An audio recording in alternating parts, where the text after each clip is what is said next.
সভাপতি বিচারক মণ্ডলী বসুতা, আমি আজ মোবাইল ফোনের বিপক্ষে কথা বলতে দাঁড়িয়েছি।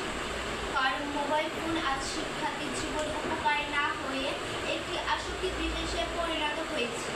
আমি ফারহিনা আক্তার তমা আজকে বিতর্ক বিপক্ষে দলের পক্ষ থেকে বলছি, মোবাইল ফোনে কোনো উপকারী দিক নেই, শুধু অপকারী দিক আছে। মোবাইল ফোনে ঘরে ঘরে হওয়ার কারণে যুব সমাজ ধীরে ধীরে ধ্বংস হচ্ছে। মোবাইল ফোন হওয়ার কারণে ছেলে মেয়ে তার মা বাবার কাছ থেকে ভালোবাসা থেকে উচ্ছেদ হচ্ছে।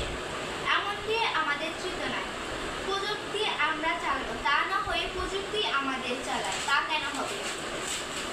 প্রযুক্তি যখন মানুষ উপকার আসে তা তখন আশীর্বাদ, কিন্তু যখন মানুষকে নিয়ন্ত্রণ করে তখন সেটা অভিশাপ হয়ে দাঁড়ায়। আজ মোবাইল ফোন সেই অভিশাপ। একজন মা যখন তার শিশুকে খাবার খাওয়াতে নেয়, তখন শিশুটা না খেলে তার মা তাকে ফোন দেয়। 6 মাস পর শিশুটাকে নিয়ে হসপিটালে দৌড়াদৌড়ি করতে হয়।